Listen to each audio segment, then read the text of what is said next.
about to start. Just give us a couple of minutes and we will kick it off.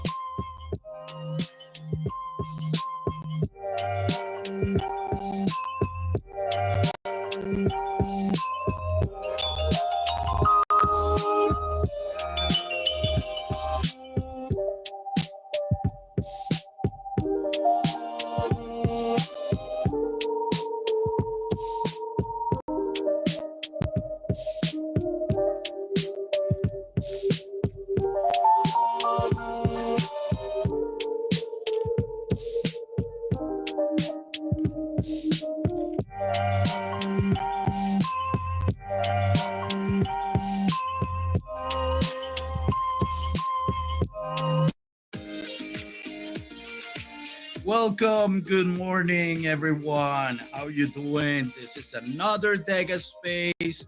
It's Thursday, but feels like a Friday. I'm feeling it. I'm really excited to what we're gonna talk about today. Let's just have fun. And with us, we got CEO and founder of DEGA, Mr. Carlos Brenet, the one and only. Hello. How are you, Mr. Oh, good, Freak. Better now that I'm here in the space, man. You really know how to put some power and some energy into the morning. Dude, I'm amazed how the crowd always like when you're coming in, like the crowds go crazy. Yeah. So no, it's been a great week. After coming from Rare Evo, it was a great event. We enjoyed meeting a lot of our partners, but it's always a true pleasure to be focused on all the work we are doing at DEGA. I know you told us about it on Tuesday. I think it was Tuesday, and it looked fun, productive, and really interesting. So, are you with your new mic or from your phone? No, right now I'm using my AirPods. I haven't used that app that you recommended to use the microphone No. with the spaces. So I'm still on my AirPods. I can't wait to figure out how we can do this in video and streaming, like do the DEGA spaces with video because your new setup is killer and we gotta let people see it, Mhm. So, okay, Yeah, so, we'll do that. We'll do that. yep. Okay, Carlos. So today's topic is that I want to talk about is actually we've talked about it on the sides and a little bit of, about the vision. So today's show is called Dega's Decade Ahead: Vision, Legacy, and Immutable Principles. What do you think Mhm. of that? Sounds intense. Sounds like I'm in for a very strong line of questioning. No, it's not. It's actually more is like the Dega 2033 vision unveiled. That's Hmm. it's more like it. Okay. Okay. Okay. So last time we talked about the vision, we talked 5 years, 2 years, but this time we're going nuts. We're going crazy. So my first question is, where do you see Dega in a decade from now? So I think that, really talking in this industry, in blockchain or in crypto, when we're talking about 10 years, it's like the equivalent of me asking you for 100 years, right? In other industries, right? Like if I ask you, where do you see Colombia in 100 years? That's kind of like the level of stretch that we gotta put into our imagination to see where we would take Dega in 10 years, right? So, letting the reins of creativity free, I think that in 10 years we can see Dega powering a large percentage of what we call today the metaverse, or what we call it Dega as well, the gamer nation. So I believe we have the equivalent of the GDP of one of the top 20 countries in the world, right? In the sense of the value being created on top of Dega. So it would be accounted in the hundreds of billions of dollars. And I see a community with no boundaries in terms of geographical positioning. We're already a global community, but I see this economic activity flowing freely across multiple nations, right? Particularly at DEGA, we're focused on Latin America, we're focused on Southeast Asia to start, but in 10 years, we're probably going to be hitting the entire world by then. So I see what we call the GEOs, the gaming ecosystem organizations, becoming billion-dollar companies in their own right. Large brands that, just like the tribes we have right now in DEGA, the Mafia, the Knights, and many of the other ones,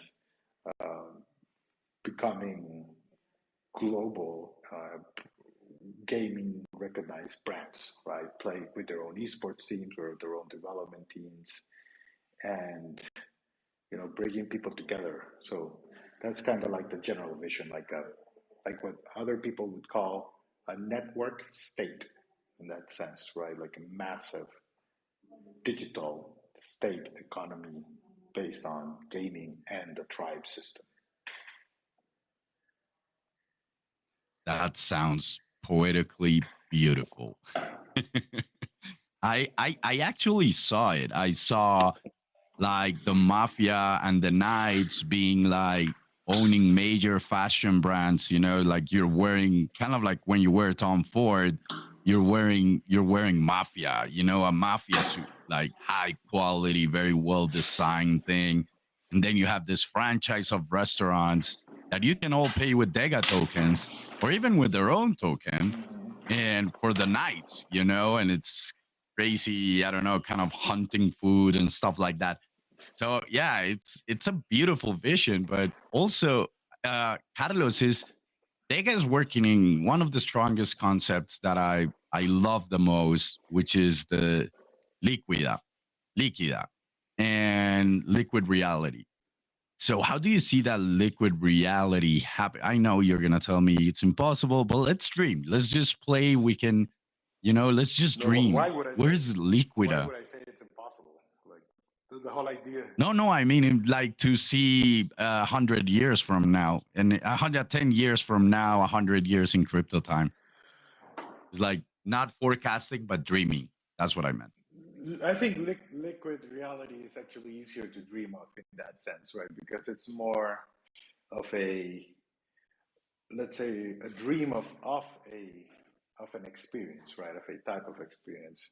That's the hardest thing with liquid reality. Actually, is like what are the next steps on that one particularly, but the dream itself, it's pretty clear, right? Like in 10 years, we see a boundless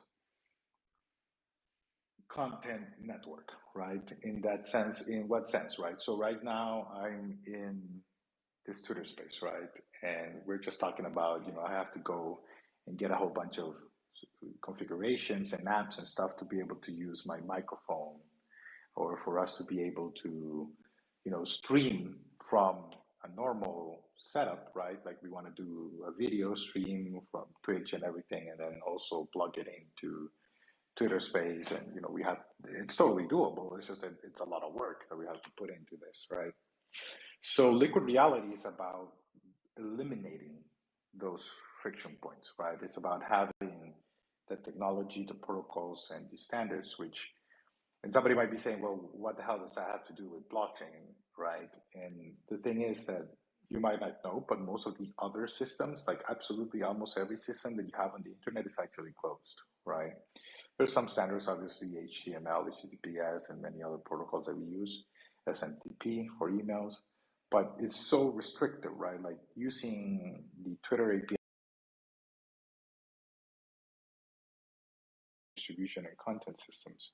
So liquid reality is about making all of this content flow boundless across devices, right? It's about me not needing any particular device to jump into an experience.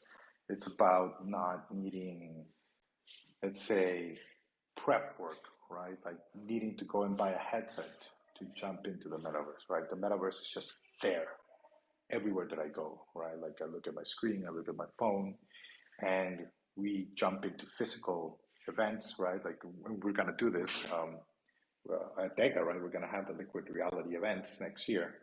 So when you go into these events, you have screens and your phone can interact boundlessly with those screens.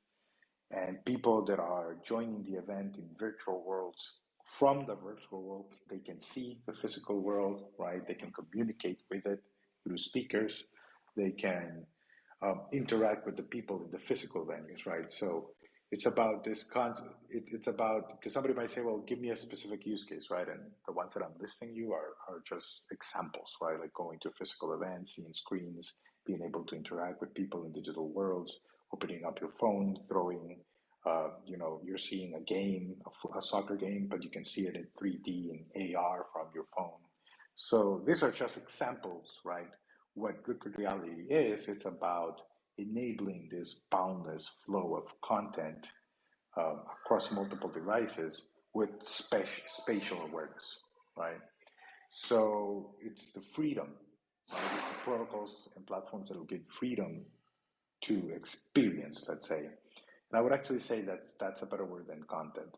It's the freedom of experience, right?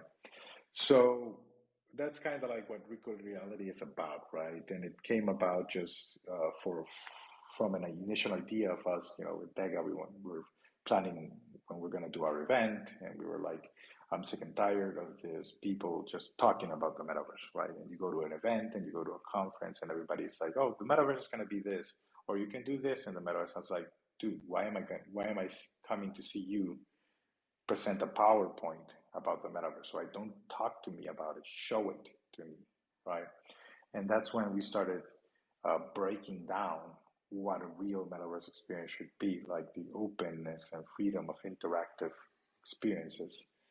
So we had like conversations with a lot of our partners, even some early conversations with our community. And as we kept talking and talking, we came to this conclusion, right, of what it should be. And it turned out that it actually needs to be its own universal set of platforms and protocols, right, for liquid reality. So I think I'll pause here in case you have any questions. I do have questions. I don't know if we can you talk about, because we're using a lot of AI tools now in DEGA and in what we're building and in our community. Mm-hmm.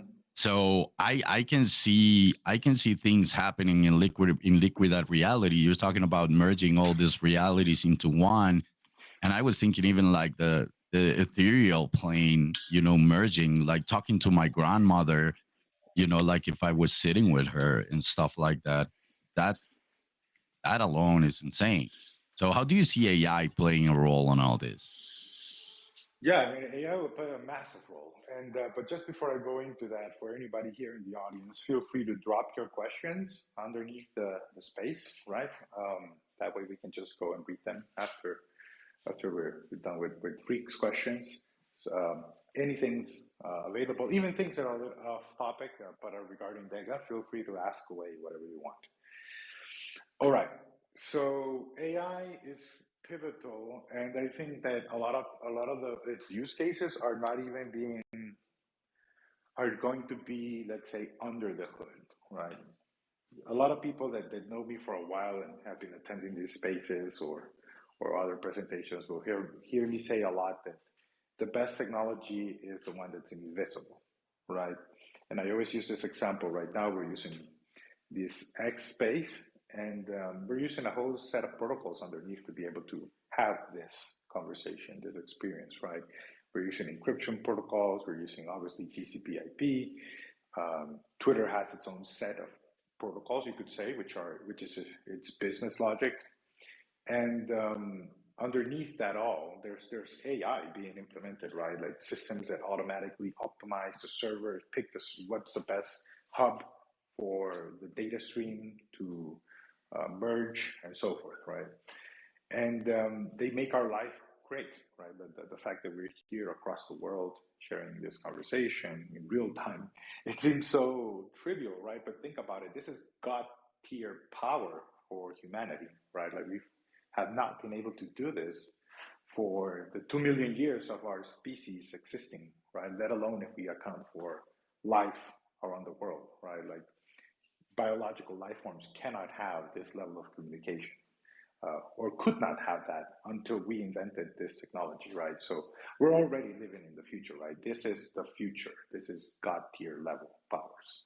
So with the advent of these new AI systems, they'll be doing a lot of work underneath, under the hood, you could say, optimizing our content, making our content what you would call multimodal, right? In the sense that the AI will think about text, images, videos, and 3D assets that are accompanying a given context, right? Like a question, or that are, let's say, for example, imagine like what you were and I were saying, having our video stream, right? And then sending it to multiple platforms. And some of them are not video platforms, they're only audio platforms.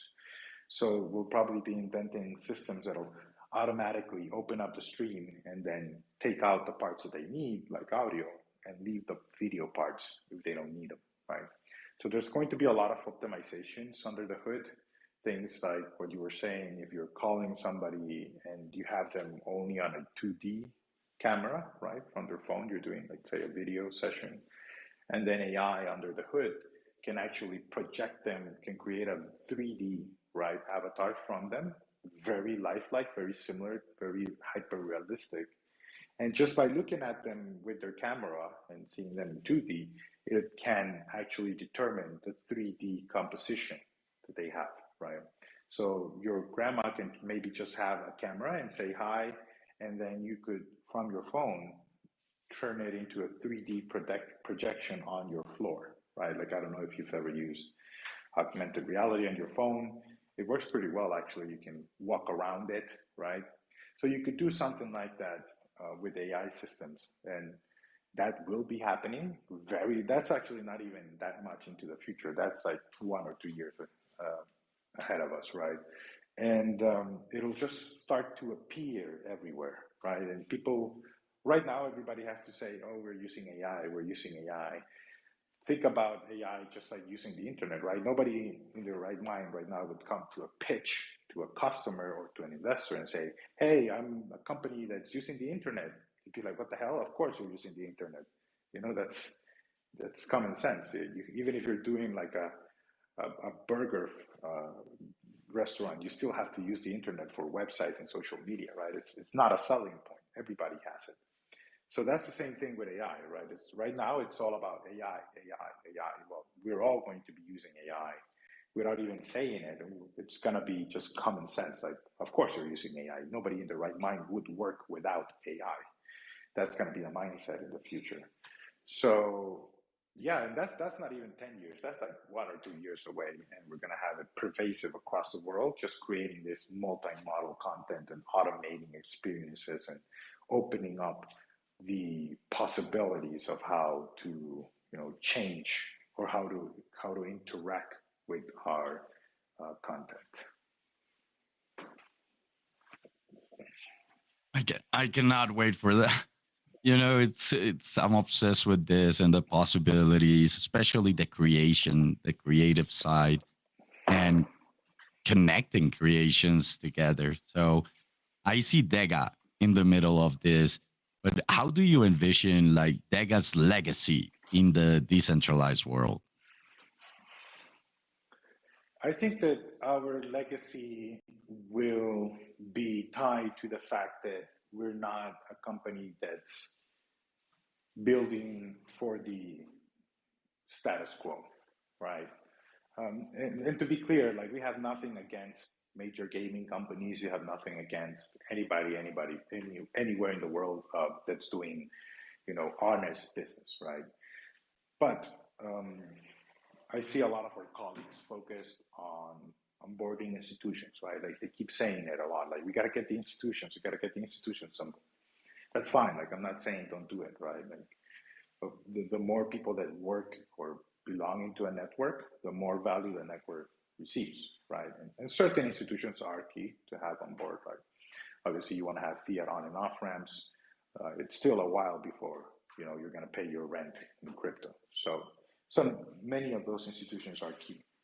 But I see some of them like completely forgot the whole start of this conversation in crypto, which was bank the unbanked, right?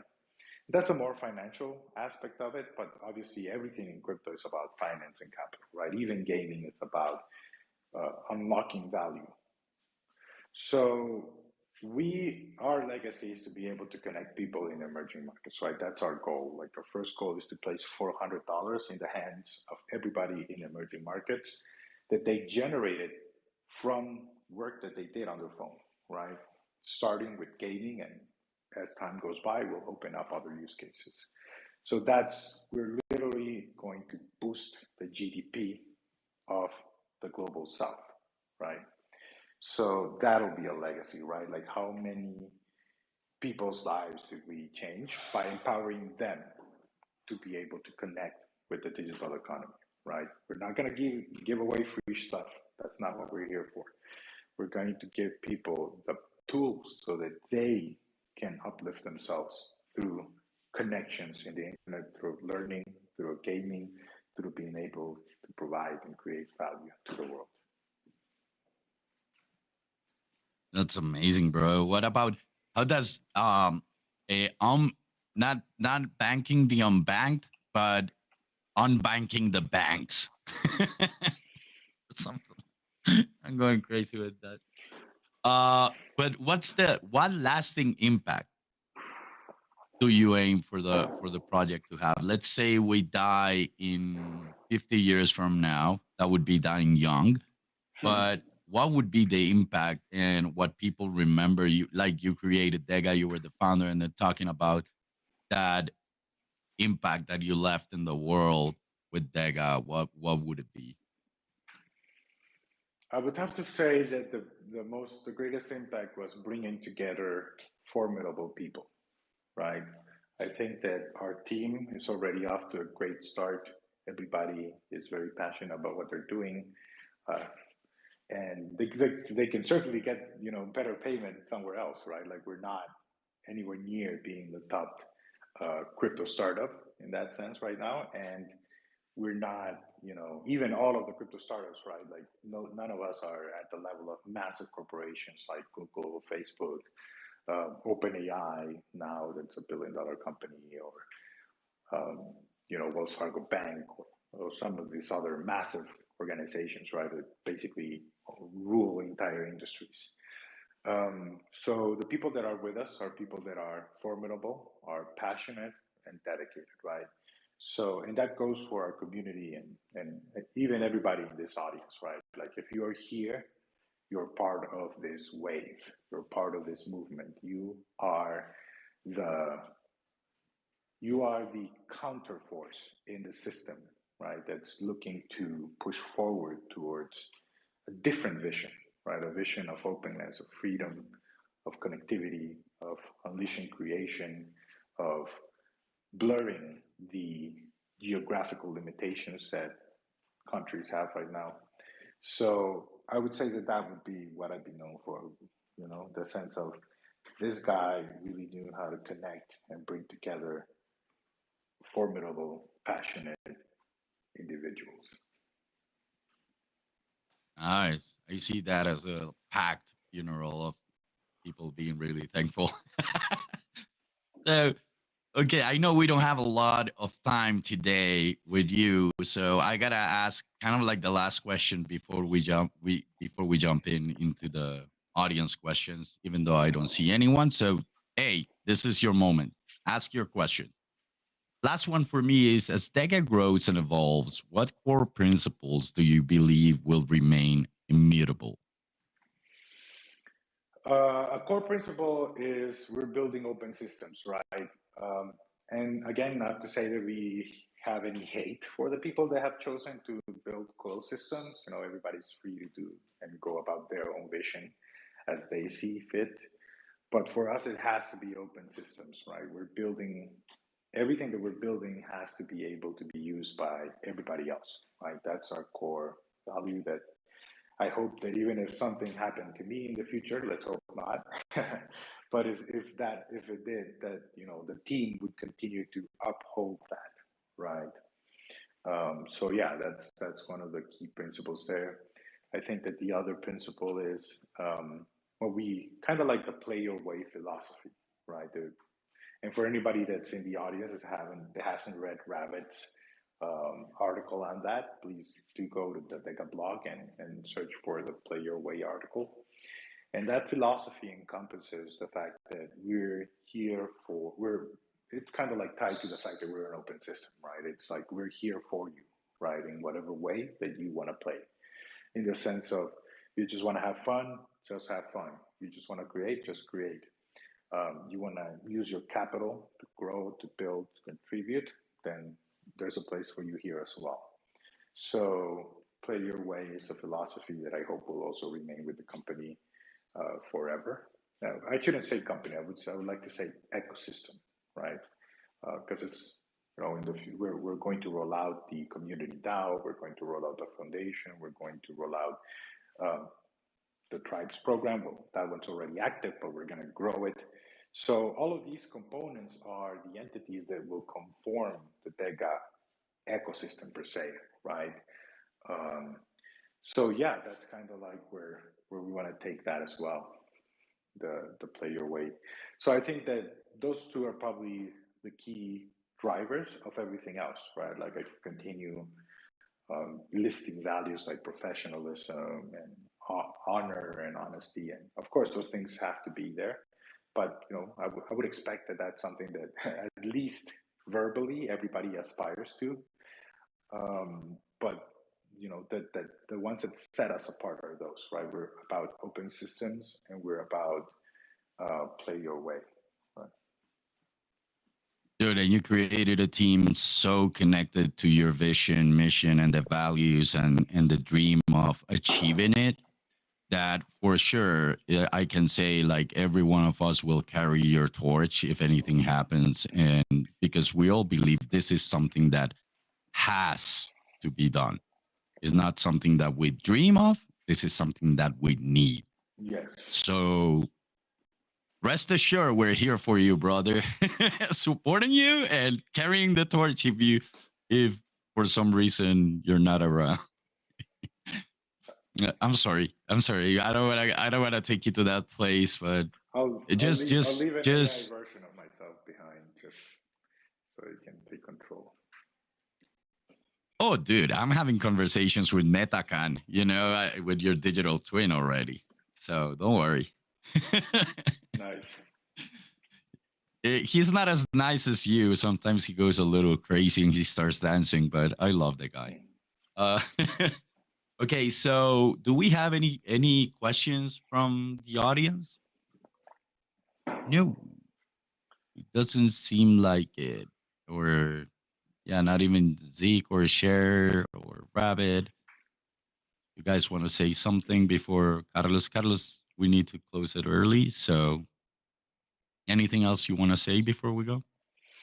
Oh, I have to say that it was a very interesting line of questions you had lined up today. So,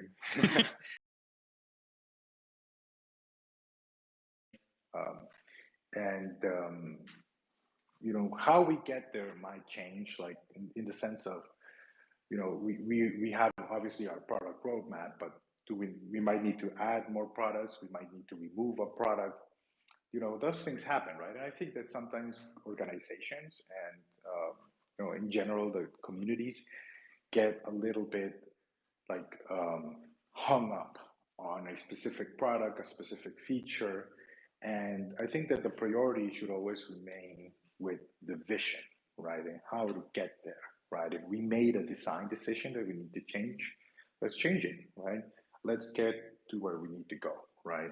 And in this case, where we need to go is a world where people everywhere from their $40 smartphone can open up DEGA and start participating in the gamer nation, generating value for the ecosystem and also being rewarded, right?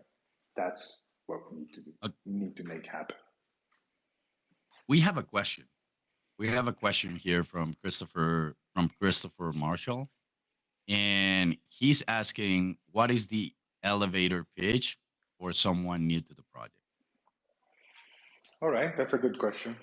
Yeah, so I would say DEGA provides you with the blockchain infrastructure and crowdfunding mechanics so that you can focus on your game. That's a one sentence pitch. We handle the blockchain complexities so you can focus on your game. Okay, simple, Christopher. I hope that answered your question. And we also have the rabbit in the house. And the Rabbit King appeared. What? And he gave his commands to the troop. What? Okay. Yeah, we got the rabbit. That is always my introduction. It's thank you, Freak. No, I just joined just to make sure that I'll have things to say in closing. I didn't want to like break up the conversation that you all were having. Thank you. Yeah, no, I mean, on my side, that's kind of like the last message that I wanted to leave everybody with, right? Like, we are always going to be focused on the vision. How we get there might have tweaks. I would actually say that only a very foolish person sets out on a journey thinking without a map, because we don't know what the future holds, right? So we have no map for the future. We have some idea, right? But I would say that only a foolish person sets out on that journey and expects it not to change, right? So the important thing is to focus on the vision, the mission, and the values, right, that we've outlined in this conversation. I think it's pretty clear where we want to go. I think it's pretty clear what makes us different, and the fact that we're already on a great start, right? We've already have a great community. Almost everybody in our Discord is engaged. Our partners are some of the best brands in the ecosystem, and we've literally just been open like 2 months to the public in that sense. Yep. So it's a hell of a start. So yeah, those would be my final remarks. I gotta bounce, so just because I have a lot of work to do today, but I'll hand it over to the rabbit, and y'all can get to know the DEGA's COO. Yeah. We always go like, there is something here, a surprise for us. Thank you, Carlos. Thank you, Carlos, bro. You're amazing. Go. Oh my Lord. We need you working. We need you working, but it's always happy to have Carlos, you here. Carlos, we'll catch up a little later. I saw a lot of messages coming in from you. Yep. Take care, brother. See y'all. Okay, take care, Carlos. Bye Everybody. bye. Bye-bye. Thank you. Bye bye. So what I'm going to do is I'm going to summarize basically everything that Carlos said from a vision, mission, capacity perspective. If you notice what, But before you do that, we gotta let before I do people that? know what. Yeah, we gotta let people know what's gonna happen. Buckle up, because folks. It's getting intense. that's what it's happening right now. Yeah. So okay. So the only thing, if you notice we're talking about multi-chain, we're talking about bringing communities together. We're talking about, unity. We're talking about, all these things that are very, very socially forward.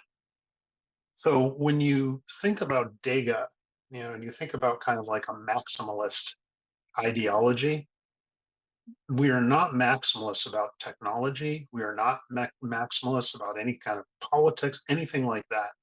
What we are maximalist about is your benefit of working with DEGA. So it's like, if you are a developer, if you are a user of our system, if you just want to come in and play a game, anything like that, it's like the experience that you get in working with DEGA, from looking at our pictures to reading our technicals to reading any blog posts that we got. It's really all about you all. So I want to make that very clear. I don't care if you're from Polygon. I don't care if you're from Ethereum. It's like we are all here to do something. And it really, really comes down to, how do we get creativity out there? How do we get your creativity out there? Does that make sense, Freak? It always makes sense, you know. That's what is the same. Is what we always. We cannot build this without you. This dream Yep. will only happen with our community, our tribe, and our Yep. tribes. So that's what it's all Well, about.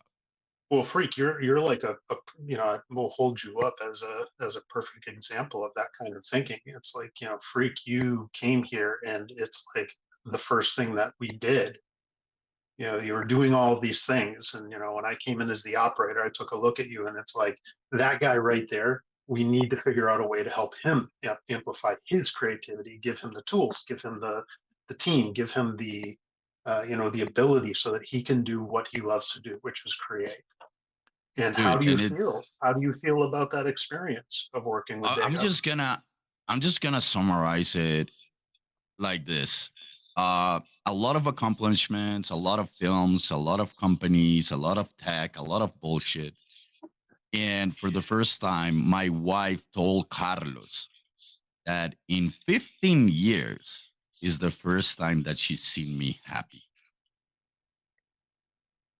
That's all I'm And gonna say. I am more grateful for your happiness than you know, a, a lot of the accomplishments that I've had in my career, because that's really what it comes down to for me too. It's like, how do we open up an opportunity space so that people can be themselves without fear of Mhm. reprisal, without any of those types of things, and create something beautiful. And even if it's just coming in and just sharing how your day is going. You know, if you come to our community and just say GM, you're going to have 5 people, 10 people come back to you and be like, well, what's going on in your life? You know, how can we make that better for you? So I don't get to do that in the other projects that I work on, because that's like I don't they're like, I don't want to hear about it. You know, I don't care. It's like, where's my deliverable? You know, where's my this, where's my that? And sometimes we have to do that at DEGA, because you know, we're under pressure from our partners, we're under pressure from something else that's going on. But you know, that's not the operating model that we have here at DEGA. It's about creativity and improvement, constant improvement, and experimentation. Sometimes we win, sometimes we lose. When we win, it's awesome. When we lose, we say, how can we do that better next time? And at the end, it's because, dude, after being around you know, like being around in life in many projects with many people, you find a project with soul. And when there's a project with soul that has a big vision, that we just heard it from Carlos, and part of it, and you have a killer team, and you have a community like the one that is being built right now, that it is actually a tribe more than a community, you got everything you want. You know, it's like there's a word in Spanish in Colombia that we use. It's called el parche. El parche is the place you want to go hang out. The place is where you want to be all the time. It's where your friends and your tribe is, and that's what this is. And you can be yourself. You know, trust me. 2 years ago, I wasn't freaked on. I was freaked on in video games, and nobody really knew who I was because I was the CEO, founder, whatever thing of another project, or the producer of another thing. So I played kind of that role. And here I'm just Freak. And Freak is Alejo. And that's who I am. And that's the ridiculous shit I do. And the yelling and the spontaneous guy is me. It's actually me without the mask and everything. And that's because that guy is my parche. That guy is my parche. That's what it is. The funny thing, Freak, is that you know, when I was going through the multiple startups that I was doing, and I was going through the, you know, the AI world, the intelligence community world, like all these things, my ethos was always, how can and I would tell people in these businesses this exact thing. It's like, how do we build a company that gives you enough shelter so that you can be the best you. I want to know who the best you is. And that's not just, the best work that you can deliver. That's like, spiritually, body wise, like everything, the whole you as a person, your personality. How do we help you be the best you? How do we create that lodge for you? And they looked at me like I was nuts. And I'm like, but isn't that the human experience? Isn't that what people, do people want to do that?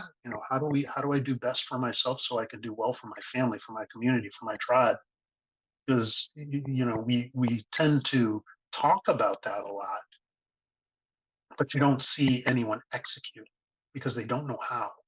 And this is the first opportunity that I've had in my entire career where we've been able to actually create an operating model around that ethos. And do you feel the difference? Of course. I mean, you've got your wife like calling up the CEO of a company and thanking him. I know, It's like, dude. No, whose and wife does that? it's been quite a journey. It's been quite a journey. You know it. Well, and that's the thing is we want to invite you all to participate in that. And it's like when you start, some people, some people it takes a little bit longer to do that. Some people have fear. Some people have, any kind of thing that's blocking them from that. And there's some people who jump right in. Like there's two people on this call right here that I'll call out. It's like freaking Zeke, man. I just like it took, you got Zeke, you got who else we got on here? And Sheridan. Yeah, We also got Sheridan. It's like these guys come into the community and they're like, all of a sudden, like all of their stuff broke down and they're like leaders of the community. It's like you can do that too. It's like, come into our Discord and start participating. Ask questions. Chat with people. It's like we're not building barriers for you to do this. A barrier would be, we have and we experimented with this, and I will be honest with you, I didn't like how it went. It's like, oh, we're going to have an ambassador program. Sign up on this form and tell us how valuable you are. No, just come in and start being yourself, and the value will actually emerge from your relationships and from your interactions with the team. And then those people who were able to do that, and those who couldn't, we want to help you do that. So it's like, that's what I feel community is all about. And tribes are all about. It's like, if somebody is falling behind, how does the team, like this morning, our team call?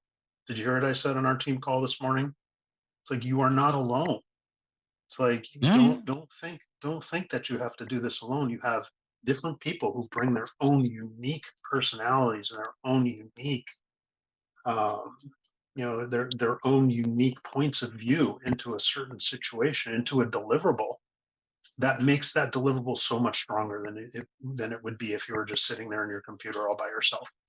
And we might come off weird because we're always talking about, yeah, what are your dreams? What do you want to do? What where do you work and where do you want to go? And it's kind of like, why is this guy asking like so many personal questions? And you just said it is because we want to be there for you and help you out. We want Sheridan to build his fucking amazing game that he has in his head. We want the Zeke to keep on creating and become this major streamer, YouTuber, because he has like so many smart, interesting things to say. So we want to help them out. And Milendro is like an amazing designer. And it's kind of like, dude, how can I help you like be the top of what you want to be? So it's all about that. So I can come out as a freaky guy asking too many questions, but it's always the rabbit. What Rabbit is saying, that's the approach because we're here for you as DEGA and everyone has been there for me. Yeah, so this may sound like a lot of gobbledygook to some people, but this is actually an operating model. This is from a business perspective. Taking this point of view from an operating model perspective has a certain kind of strategic strength to it. And that's what I do as a chief operating officer, is I'm always looking across the entire whole of the organization and hearing these personal stories and stopping in the community and seeing what's going on in people's lives, not because I'm looking to, you know, gain advantage for DEGA, but it's like the advantage for DEGA comes from you rising, from you becoming better.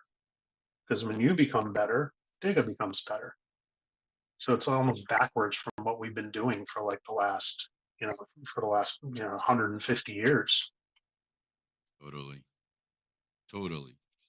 And it's gonna keep on happening. So at the end, Dega and what you were saying, this might sound like whatever gubbly thing you said, but the strategy here is tribe. The That's the strategy. organizational, the organizational strategy is a tribe-based organizational strategy. It's much more Exactly. organic. Stronger. It's stronger. It actually has something in it called when you build a traditional organization, they have brittleness to them. When you build when your strategy is more organically based, when if a this is a horrible way to put it, but I'll put it this way: if a brain cell dies in your brain, the whole brain doesn't fall apart. But if that happens in an organization that has a certain structure to it that we've been living in up to this point, that one point of failure can bring the entire machine down. So it's like when we take an organic strategy or we take a tribe-based strategy, the a point of failure isn't a point of failure for the entire organization. So I don't know what is Sheridan or Zeke wanna jump in and tell us a little bit about their experience being part of the tribe and is coming on board as part of the team also. I would But love it that. would be nice. It would be I would nice love for to hear you. that. I don't know, share Zeke. Remember, it always takes like 5 seconds to get into the audience what we talk about. So let's wait for that. But in the meantime is really important that there we go, Mr. Zeke in the house. I'm approving him. So So while we're waiting for him, so in a machine, redundancy is how they try and fix those critical breakpoints. In an organic system, it basically emerges as a natural. You don't need redundancy because an organic system has something called anti-fragility.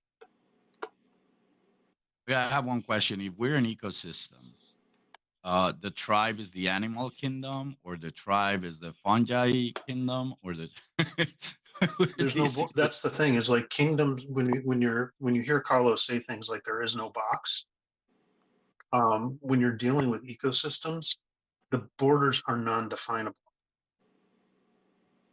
It's a complex system.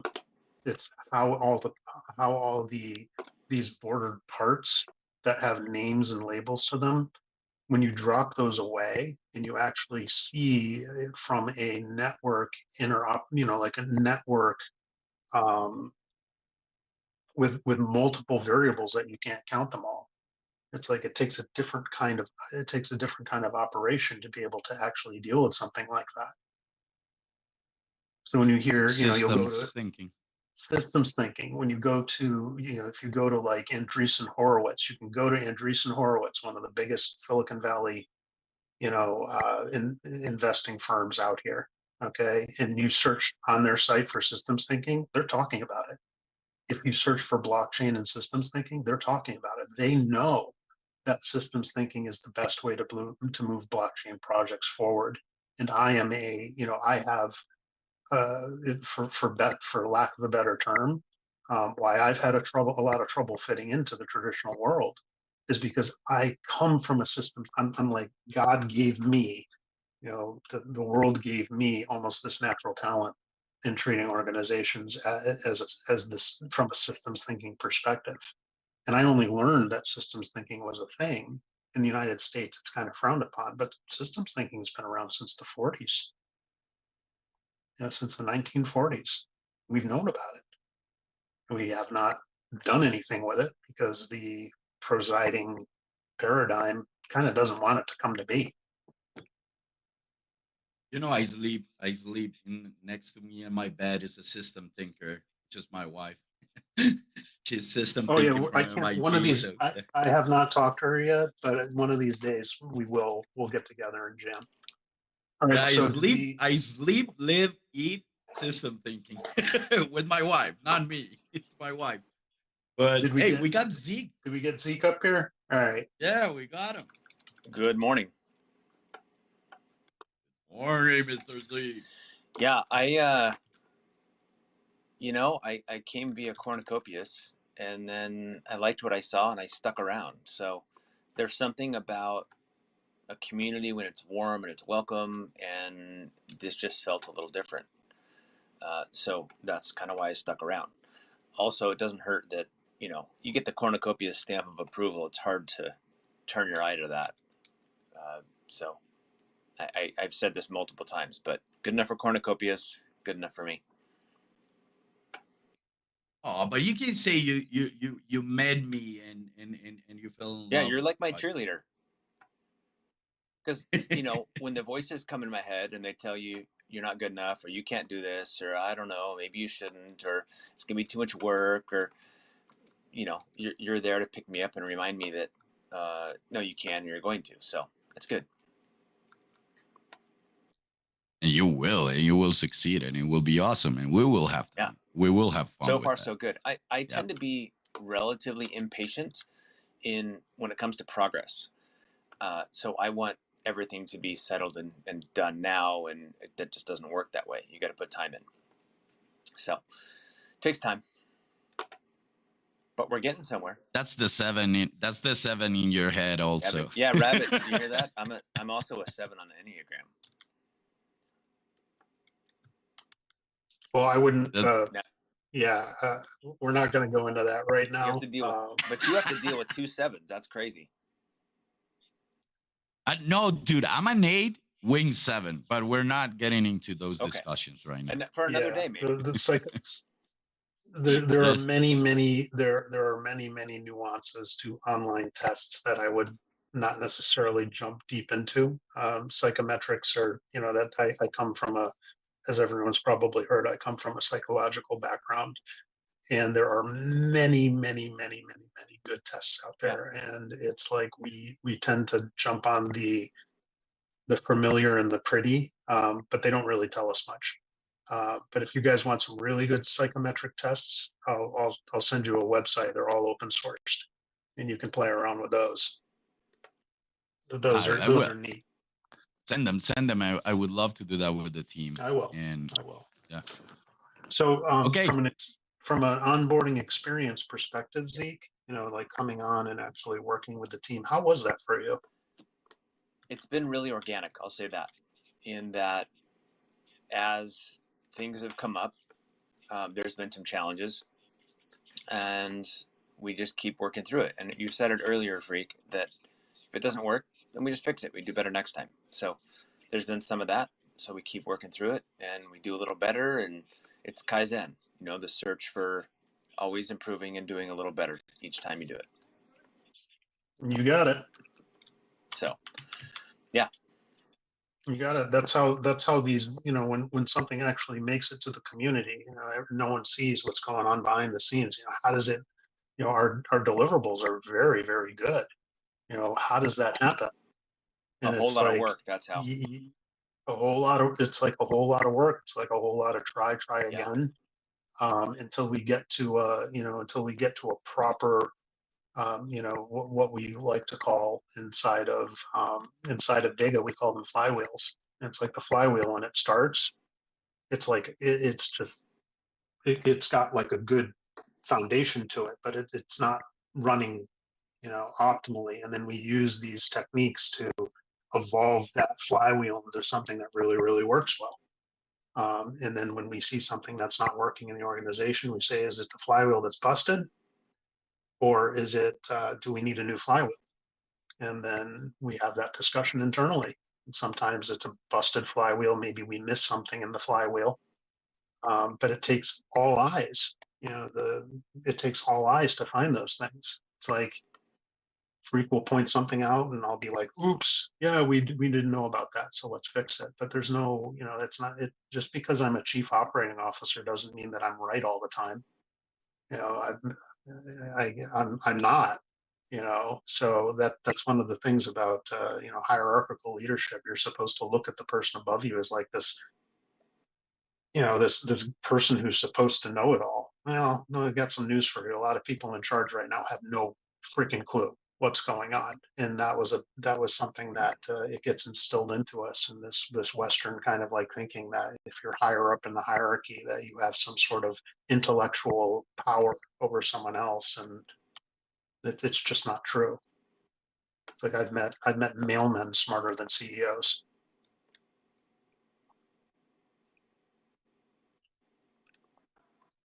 Anyway, we got 4 minutes left. What's next, Freak? What are we doing? What are we doing this week? What's coming up? Polkadot. Damn, I was muted. I was talking and I was muted. Yes. Okay. We just launched our first mission for the Elite Squad. The DEGA's Elite Squad is through an application in our Discord server. But they have their mission and they're on to grabbing some DEGA tokens, DEGA points, XP, and a lot of things. It's going to be fun. But tomorrow we have Freaky Friday, dude. And I got to say, that's my favorite day of the week. We have a lot of fun playing video games together, talking about our lives and sharing and, actually connecting deeply, with who we are and our dreams and everything. So we're kind of all there playing games. We play Smash Cards, we play Shell Shockers. Last time me and Cher played Counter-Strike. I cannot wait to be playing cornucopias in the Freaky Fridays. That's one of my dreams. You know what I'm doing right now? But for me, playing no. cornucopias. Yeah. Dude. You're not allowed to stream it yet. I know you're not, soon. but soon. Dude, no, I need that. I'm a hardcore gamer, and every image, every video I've seen from cornucopias is kind of like the dream game. I always talk about the game I haven't played, the game I haven't had, and I'm always talking about I'm gonna fucking create it. But when I look at cornucopias, it's kind of like it's there, bro. It's like I need to get. I'm gonna go into Cornucopia's Discord and get myself known in there to see if they pay some attention to me or something, make some noise.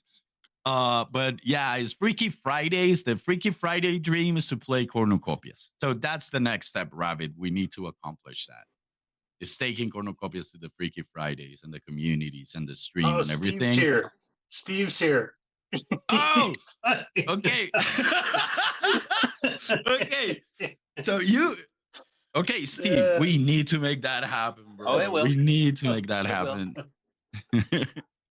Yeah. So Steve's listening. I just saw Steve. I just noticed that Steve is here. If nobody's familiar with Steve is a community leader over at the Cornucopia. He's just making sure I'm not streaming. Yeah. No. Probably, but Steve, let's we do have to figure out. That's one thing, when I talk about organic systems, like I talk about them, it's kind of like we are an ecosystem with cornucopias, and some of the events that we could be doing inside of DEGA and inside of cornucopias. We got to figure that out, because it's like we haven't done that yet. We haven't reached out inside your community like your community has reached out inside of ours. And that's something that I've talked to the team about. It's like, we got this wild bunch of ecosystem projects, and it's like we haven't even sat down community-wise and figured out some of the stuff that we could do together. So let's take a note on that and make sure that that's something that we make happen. Especially since Steve's awesome. He is the most thoughtful, kindest. Um, I've worked with Steve behind the scenes on some of the documents that we've built for the partnership and everything like that. And it was just a joy working with him. He's just a very, very kind and caring individual. So it's like, why can't we bridge? Why not? Let's figure out a way to bridge that. And let's invite Steve to our Tuesdays, our fun times Tuesday also, to talk in the X space on Tuesday. Maybe he can. I was trying to leave you guys alone. He's the other tall guy. It's I did sit down and play the game. I was the big scary dude wearing all black.